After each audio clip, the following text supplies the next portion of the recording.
ইফতার ঘিরে মানবিক অনেক চিত্র রয়েছে খোদ এই ঢাকা শহরে।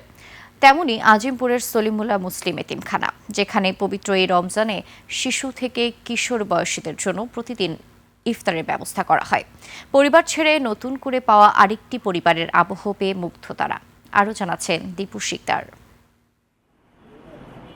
১৯০৯ সালে নবাব স্যার সলিমুল্লাহর হাতে গড়া এই এতিমখানায় প্রতি বছরই আয়োজন করা হয় ইফতারের। ছেলেদের এই ভবনটিতে প্রায় ১৫০ জনের ধারণ ক্ষমতা থাকলেও বর্তমানে রয়েছে ৯৫ জন এতিম। আর এখানেই মিলেমিশে আরেকটি পরিবার তৈরি করেছে তারা, যেখানে সবাই মিলে এই মাসটিতে তারা ইফতারে শরিক হচ্ছে। পরিবার থেকে ছেড়ে একা থাকতে হয়, তো সেই ফিলটা এখানে হয় না।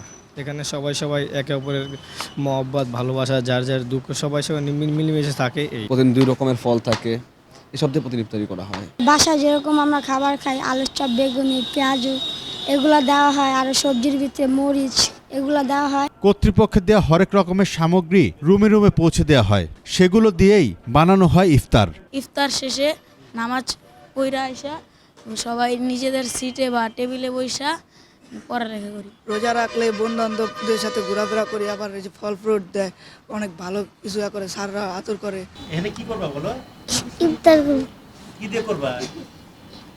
একেবারেই বিনামূল্যে শুধু ইফতারি নয়, থাকা খাওয়া থেকে শুরু করে 18 বছর পর্যন্ত ভরণ পোষণের সব দায়িত্বই পালন করে এতিমখানা কর্তৃপক্ষ। স্বাস্থ্য ঝুঁকিটা মাথা রেখে আমরা মোটামুটিভাবে ওদেরকে মানে যা যা প্রয়োজন ওদের ইফতারের আয়োজনের জন্য আমরা ইনশাআল্লাহ সবটুকু আমাদের প্রশাসন, আমাদের যারা আমরা আছি, আমরা দায়িত্বরত, আমরা অবশ্যই এটা খেয়াল রাখছি। এভাবেই নিরবিচ্ছিন্নভাবে মানবিক এই সেবা দিতে চায় এতিমখানা কর্তৃপক্ষ। দীপু শিকদার, ২১ টেলিভিশন, ঢাকা।